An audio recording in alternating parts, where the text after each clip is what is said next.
Yes, good afternoon, ladies and gentlemen. Welcome back to the channel. Excuse my nasally voice, my nasally, wheezily ass voice today. My nose is completely bunged up. It's just destroyed. It's ended. Just completely, we're off the charts right now, which is annoying because it's like I had the sore throat first, and now the other part of the cold. Like it's come in two halves. It's like a game of football. You've got the first half and the second half. Whereas sometimes people get the colds in just one mishmash, and it's all just calamitous.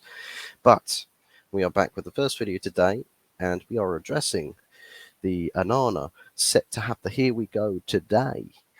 The Friday, another Friday, Here We Go. I believe it was the Here We Go with the Mason Mount deal, which was then announced on the Monday/Tuesday time, when it all became official.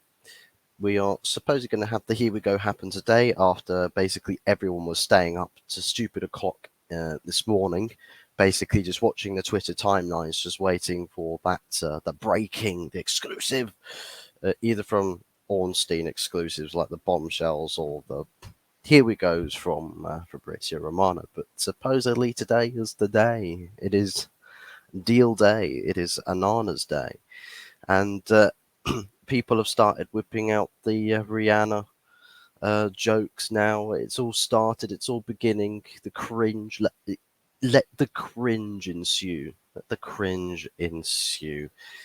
I don't want no part of it, so I'm just gonna plug my ears whilst the commotion for Andre Onana goes on, and I think very much a good deal to have done, very much a good deal to get done, very important deal, and in time for the US tour. So we will have, as what Fabrizio Romano I think said on the 7th of July, that the intention was to have Onana on the US tour. That was the target. That was the deadline as such.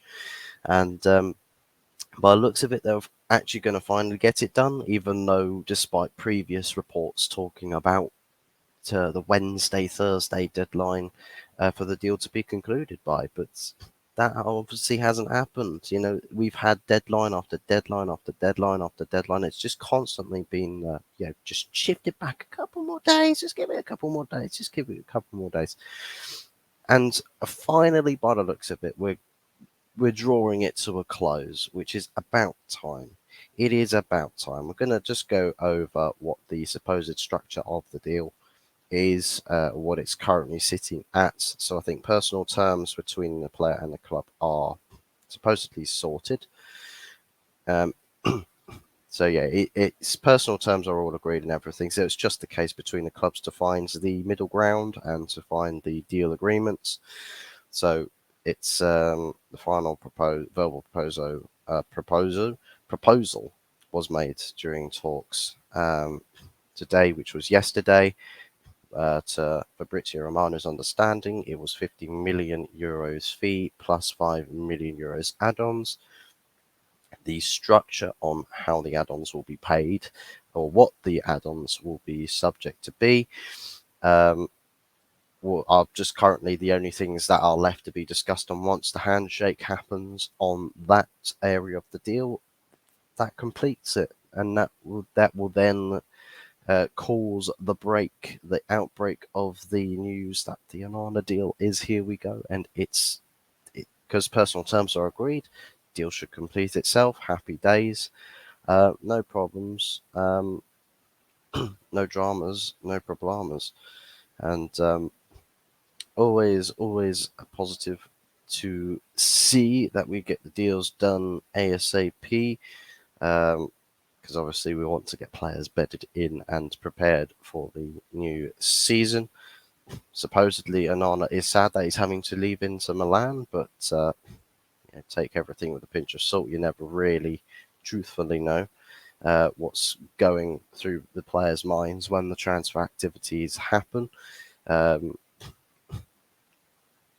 yeah, pretty much it's just more the case that we just wait for what happens next. We just wait for the final Here We Go from Fabrizio, or the bombshell exclusives from David Ornstein, and then we're all set to go. We're all feasting, we're dining, and you know, perfect choice of first team goalkeeper, especially to replace David De Gea, but also more importantly to suit what Ten Hag wants his system to be, what he wants to play, how he wants to play, and everyone's getting a bit excited with the clips of Onana, making attackers look like fools, or Onana dribbling the ball, being a ball carrying midfielder by just collecting it from a through ball or something, and then just intercepting the pass and then just running into midfield with it.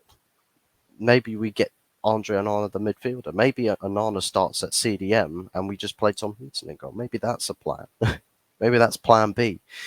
But anyways, we are just solely in the position of waiting for the here we go, or the final breaking news. What on earth have I just seen on my Twitter timeline? Please never show me that ever again. Something else as well, Luton Town. I thought I'd just include this quickly. Luton Town have managed to seal the signing of Tahith Chong. I think it was about 5 million, about £5 million total there. I think fairly good deal for them. I mean, just come up from the Championship and opting to take some Premier League, some of Premier League's raw talents, I'd say. I don't know if you can consider Tahith Chong at Premier League quality yet. I know he's had quite a few loan deals, but whether we classify him as Premier League quality as such, I probably wouldn't. I probably wouldn't say he is.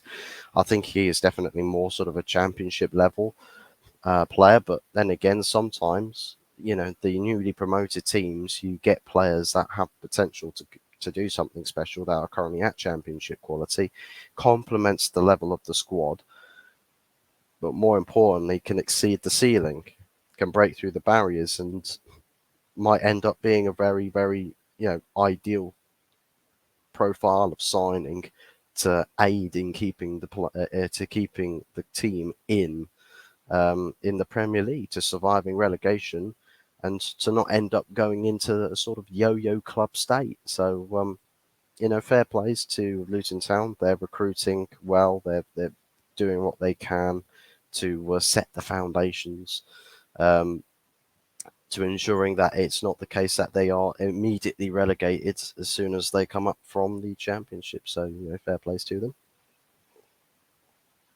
But let me know what you guys think about the Onana deal, and are you excited?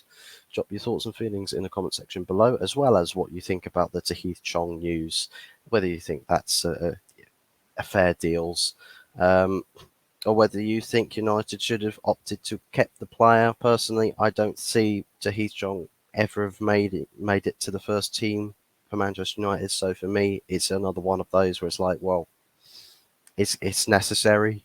It's a necessary transfer to do. So yeah, I'm I've got no problems, no issues at all with selling Tahith Chong, and yeah, that's pretty much it. I'm going to wrap it up there. Leave your thoughts and feelings in the comment section below. Do be sure to smash a like on the video and subscribe if you haven't done so already. And thank you for watching. We'll see you in the next one.